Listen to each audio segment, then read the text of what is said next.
माधवपुर गांव में दो दोस्त रमेश और चंदर रहते थे। दोनों की पत्नियां गर्भवती थी। कुछ महीने बाद रमेश को एक बेटा हुआ और चंदर को एक बेटी हुई। दोनों ही अपने बच्चों को बहुत प्यार करते थे। एक दिन दोनों दोस्त आपस में बात कर रहे थे।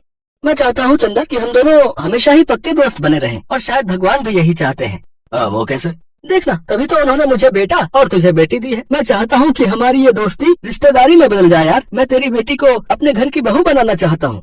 तो समझो ये रिश्ता पक्का। अरे मेरी बेटी आज से तुम्हारे घर की होने वाली बहू। दोनों अपने घर जाकर अपनी पत्नियों को ये बात बताते हैं। वो दोनों भी इस फैसले से काफी खुश हो जाती हैं। रमेश ने अपने बेटे का नाम गौरव रखा तो वहीं चंदर ने अपनी बेटी का नाम पायल रखा। फिर कुछ साल बाद रमेश अपने परिवार के साथ शहर चला जाता है। पायल जहाँ धर्मराज की भक्ति करके बड़ी हुई तो वहीं गौरव शहर में गलत संगत में पड़ जाता है।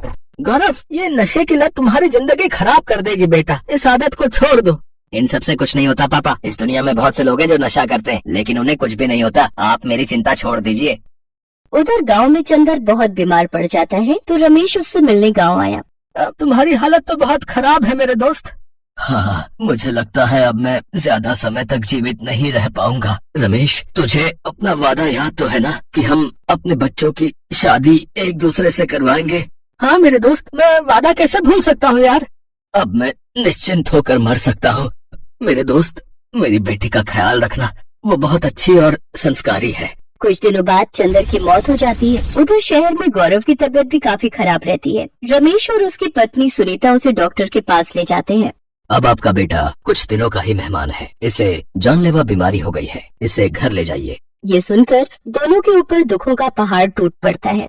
अब मैं अपने मरे हुए दोस्त को किया हुआ वादा कैसे पूरा करूँगा? क्या सोचा था और क्या हो गया? सुनिए, आप जाकर चंदर की पत्नी रमा को सब सच बता दीजिए। हम पायल बेटी की जिंदगी खराब नहीं कर सकते। रमेश गांव जाकर रमा को सारी बात बताता है। तभी पायल कहती है, काका, मेरे पिताजी की बचपन से यही इच्छा थी कि मैं आपकी बहू बनूं। इसीलिए जो मेरे प्रभु धर्मराज की इच्छा, अगर उन्होंने चाहा तो वो मेरे सुहाग को कुछ नहीं होने देंगे।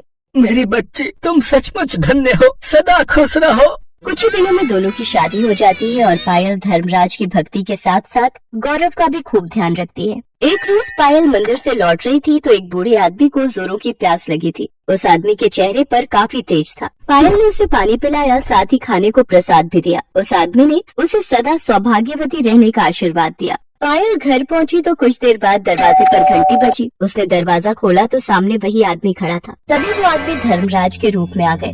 बेटी, मैं तुम्हारी भक्ति से प्रसन्न हूँ, लेकिन आज मैं यहाँ तुम्हारे पति को लेने आया हूँ। उन्हें मेरे साथ चलना होगा। नहीं प्रभु, आप मेरे सुहाग को नहीं उजाड़ सकते। आपने तो मुझे सदा सुहागन रहने का आशीर्वाद दिया है।